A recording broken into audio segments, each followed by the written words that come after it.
So this is a true story. It happened last week. And before I even go into it, I just want to make this very important message. Realtors, if you guys are doing shady stuff, or if you're giving buyers bad information, we will see it. We will see it. And if they're my buyers, I'm going to do a video about it. So let's all be ethical, okay? We're going to be ethical. So what the heck, right? Why am I doing this? Well, I'm going to read you guys a text message. You ready for this? I have to find it. Okay, this is a text message that a borrower sent me. So let me give you a little quick overview. Sweetheart, oh my God, I love them. My team loves them. They're angels.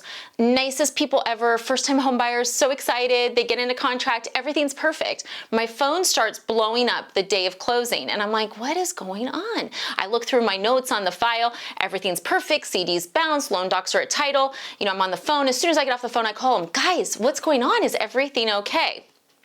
Jen, we just got this from our agent, and we don't know what to do. Good morning and happy closing day. Please don't forget to either bring a cashier's check made out to my actual name, I'm going to do a fake name, Bobby Joe Scam Realtor, to closing for the $18.90 bounce for the remainder of my commission. Or you can also PayPal, Venmo, Zelle, Cash App, or wire it to me. Thank you guys for allowing me to be your realtor along this journey. Smiley face, smiley face.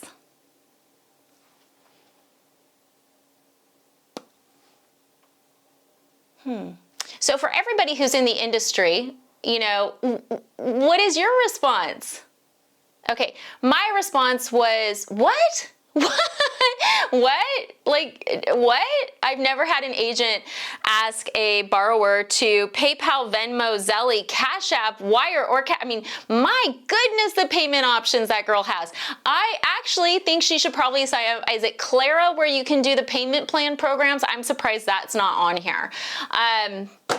But I was like, oh my God, are you kidding? So here's the thing. Anytime a realtor is trying to get you to pay their commission, it should be through escrow. And it would be part of the contract. You know, everyone would be aware of it throughout the process.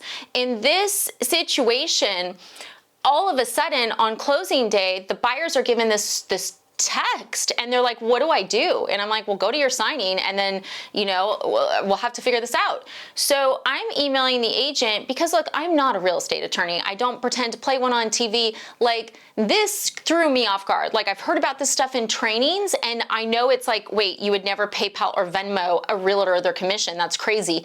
But I was like, let's just, you know, let's give the benefit of the doubt. Because I have to say this realtor, they were really pleasant, nice to work with. I think they did a good job beyond this. So it was kind of shocking. So I was like, maybe I'm missing something, right? Maybe I am. Okay. So I just emailed and I said, hey, you know, I'm just curious in regards to this, you know, asking the borrower to PayPal you close to $2,000. Like, is your broker aware of this?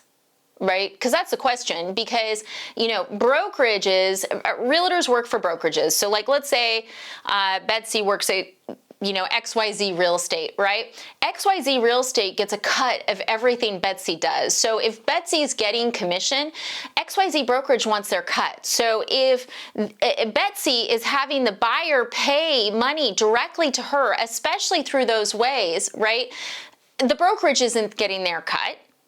Right? And I'm not here to protect the brokerage. I'm here to protect the buyers. And from the buyer angle, it's like it needs to be part of the contract. It needs to be an escrow. Like this money needs to be handled properly. So I say, you know, is this how your broker handles this? You know, because if so, my God, have the broker call me, put me in line. Put me in line, put the buyers in line. And in all honesty, the buyers knew this was wrong. That's why they called me. Like smart buyers.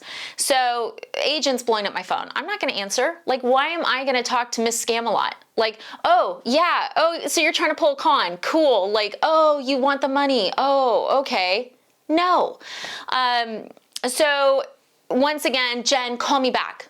No, just tell me how your broker handles the policy. Seriously, just tell me how the broker handles the policy. So 3 days later, I get an email where she says, okay, I talked to the broker. We're going to run this through escrow. This is already closed. Okay, so then I get a text from the borrower that's like, you are never going to believe this. Now escrow isn't handing the funds out to the seller, and it's this huge thing because this was just thrown in, blah, blah, blah. So the buyer contacts a real estate attorney, and the real estate attorney goes, oh my goodness, give me 5 minutes, and all of a sudden it all gets wiped out. All of it. Because the way it was handled was improper. It's not the way it's supposed to be. And also, it was VA. So you can't force a VA buyer to pay a realtor's commission, which was what was happening here. And, you know, just the shades of everything else that went down is crazy. So what was interesting to me is, oh my God, this is happening. You know, these buyers are so smart. I am sure there are a lot of buyers that would have just paid the money because they didn't know any better.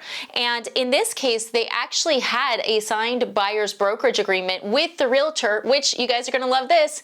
The realtor had never gone over with them. They had been writing 5 different offers at one point, and so she sent over to them, all this comes out later, this form, because when they're like, this doesn't make sense, why are you asking us to PayPal us? She's like, well, you guys signed this agreement. They're like, what agreement? So she produces this agreement. Well, she had sent over like 5 different things for them to sign and slipped it in and never said, oh yeah, this is basically saying XYZ. Like the whole thing is just layers and layers of shade. So bottom line, if something feels wrong, it could be wrong. So talk to your lender, talk to title and escrow. You may need to get a real estate attorney involved, because I can tell you as a lender, you know, we do the best that we can to go, oh my gosh, yeah, that does not make sense. You know, there's a lot of different factors here. There's like tax mitigation, you know, lots of weird stuff happening here. But ultimately, situations like this can end up with a real estate attorney who has to go, okay, what is actually the way this should be done? So if you're a realtor trying to do stuff like that, if you're trying to set up a PayPal, Venmo, you know, and get your money on the side. I mean, in this case, like seriously, what I think the agent was doing is they wrote into the offer a lower commission. It's one of the ways they got the seller to accept the offer. And then they were having buyers pay them on the side. That's what I think was consistently happening. What a great way to not pay taxes. What an amazing way to, you know, skirt money from your broker. What a unique way. So there's all these disclaimers that go out right now about like wire fraud and everything else, but I think that there should be something that goes out that says, hey, look, you never should be PayPaling, Venmo, any of this stuff with your realtor. All this stuff has to go through escrow and proper channels. So that's the key note here, is that if your realtor is asking for money outside of escrow, something's amiss. Please do more research into it, because stuff like this, like guys, I was shocked. I was shocked. So questions, comments, want to weigh in? Feel free.